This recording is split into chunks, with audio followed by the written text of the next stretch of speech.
E salve o tricolor paulista! Rick aqui para mais um pré-jogo, dessa vez de Vasco e São Paulo. Jogo válido pela 11ª rodada do Brasileirão de 2024. E a gente vem aqui trazendo as principais informações e opinião também do que pode acontecer nesse jogo. É um jogo bem tumultuado, apesar do São Paulo vinha aí de uma série invicta e perder agora contra o Cuiabá. A imprensa e a própria torcida já vem com outro sentimento, de que a gente está 3 jogos sem vencer no Campeonato Brasileiro e 3 jogos sem vencer no total. E também com essa desconfiança de que se o São Paulo vai voltar a jogar bem. Acho que esse é um grande ponto. Basicamente, o jogo é hoje 9h30 da noite, lá em São Januário. Transmissão do Sport TV e do Premiere. Então, quem não é assinante Premiere ainda pode acompanhar o jogo pelo Sport TV, que vai ter transmissão por lá. Então, notícia bem bacana. E o Vasco vem de uma crise gigante, né? Vem aí sem ganhar há algum tempo também, vem de goleada. O Vasco teve o seu técnico agora demitido e ainda não tem um técnico definitivo. Vai com o Rafael Paiva, que já dirigiu aí o time em alguns jogos, mas o Vasco vem numa fase bem ruim. Então é um time, vai ser um confronto de dois times que talvez não venham na melhor fase, né? Na melhor fase aí desse ano. O São Paulo, acho que não vai ter muitas surpresas de como vai enfrentar o Vasco hoje. O São Paulo, a grande novidade, digamos assim, é o Alan Franco. Muito provavelmente ele vai estar de volta. Eu já vou falar disso, mas eu acho que é muito bom a gente ter o Alan Franco de volta, mas vou falar um pouco mais de detalhe com isso, porque isso merece. Mas basicamente a nossa escalação vai vir de Andrei, Arboleda e muito provavelmente Alan Franco. Nas laterais, o Moreira voltou a sentir, então o Moreira volta a ser desfalque. O Igor Vinícius passa a ser a nossa única opção na lateral direita de novo. O Wellington na lateral esquerda. No meio, o Alisson tá suspenso, então vai ser um primeiro jogo sem o Alisson, que vinha jogando muita bola e sendo titular aí de praticamente todos os jogos do São Paulo. É o jogador que mais vestiu a camisa do São Paulo em campo esse ano. Então, Alisson suspenso não vai enfrentar o Vasco. E aí, vamos ver quem vai vir no lugar dele, mas provavelmente o meio-campo aí vai ser composto por Luiz Gustavo e Galopo.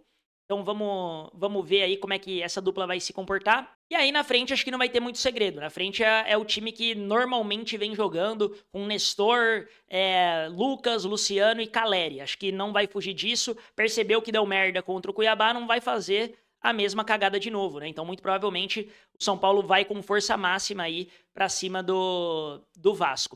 O Vasco tem alguns nomes aí conhecidos nossos, né? Provavelmente vai de DVD, que fez aquele gol contra o Palmeiras, jogou pelo São Paulo, Léo Pelé, Maicon, tem vários ex-conhecidos aí. Acho que a boa notícia para o torcedor do São Paulo é que o Payet não vai jogar, o Payet segue sem jogar aí, o Verratti está de volta, então tem aquela preocupação ali do camisa 9. Mas o que eu queria falar sobre o São Paulo novamente é sobre o Alan Franco. O São Paulo sofre muito, muito com a saída de bola. Passou a sofrer muito com a saída de bola desde que o Beraldo foi pro PSG. E o Beraldo tinha uma excelente saída de bola, o passe dele, em quebra de linhas ali, ele sempre foi muito bom nisso e por isso até que ele ganhou muito destaque, além de ele ser um excelente zagueiro. E depois que ele saiu, o São Paulo ficou nessa carência. Até o próprio Zubeldia descobriu o Alan Franco de volta nessa função e nessa posição.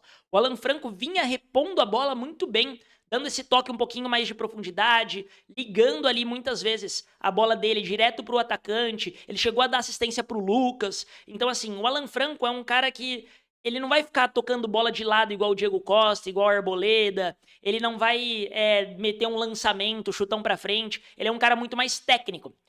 Técnico que eu digo na saída de bola, né? Obviamente, se a gente for colocar zagueiro por zagueiro, a Arboleda é mais zagueira do que o Alan Franco. Mas o Alan Franco vem sendo um destaque, talvez venha sendo o nosso melhor zagueiro ainda assim. Então, na saída de bola, eu acho que é fundamental a gente ter o Alan Franco de volta. Quero ver como é que vai funcionar essa dupla de Galopo com o Luiz Gustavo, porque o Alisson também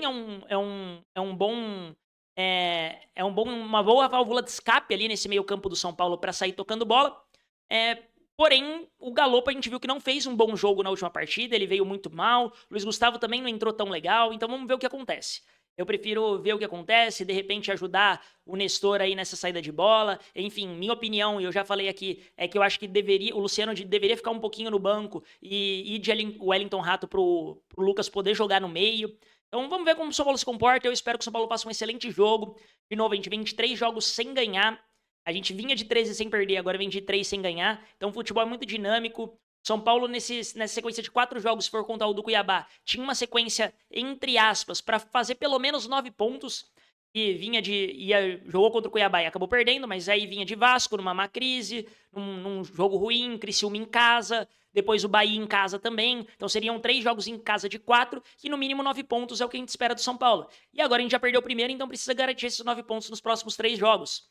E hoje começa contra o Vasco. Então, tô esperançoso, eu acho que o Zubeldia tem muita coisa para consertar. Espero que o São Paulo hoje entre com vontade, entre com tesão de ganhar no Brasileiro.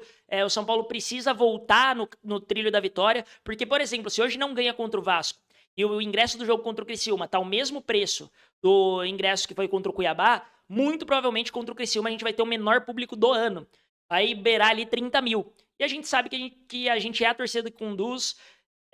Toda a torcida depende minimamente de resultado e a torcida acaba tendo que, né, dentro do orçamento do mês, tendo que abdicar de algumas coisas. Se São Paulo não tá bem, de repente vai abdicar do ingresso do jogo. Então, ponto 1, São Paulo precisa baixar esse preço de ingresso de volta pro jogo contra o Bahia. Não foi legal, é melhor, aquela conta de padaria, mas é melhor ter 50 mil ingressos vendidos a R$ 30 do que 30 mil ingressos vendidos a R$ 50. Então o São Paulo precisa voltar com essa filosofia, porque é melhor ter mais torcida dentro do estádio, e hoje é importantíssimo para que a gente também traga a torcida de volta. Para que a gente volte a olhar ali o futebol, volte a falar, putz, é isso, foi só uma fase ruim que teve com o Zubeldia, porque fases ruins rolarão, acontecerão, e hoje o São Paulo precisa demonstrar um bom futebol, e acima até do bom futebol precisa garantir a vitória, voltar para os trilhos da vitória, para que a gente já garanta mais uma vitória fora de casa contra um adversário fragilizado, que vem de demissão de técnico e vem de uma sequência bem ruim. O Vasco toma gol em praticamente todos os jogos, e o São Paulo hoje precisa se impor em São Januário, jogar um pouco para frente para garantir mais 3 pontos e voltar aí para São Paulo com esses 3 pontos na bagagem e continuar ali na parte de cima da tabela, que a gente já caiu um pouco. E é isso. Se gostou do conteúdo, não esquece de se inscrever aqui no canal, dar aquele joinha. A gente tá se dedicando aí, fazendo conteúdo, vídeo no YouTube pelo menos 3 vezes por semana. Então, se gosta de mim, se gostou do conteúdo, se inscreve aqui, dá aquele joinha, recomenda para um amigo, que nesse começo vai me ajudar, porque a gente tá começando, mas tá começando com tudo. Vamos, São Paulo!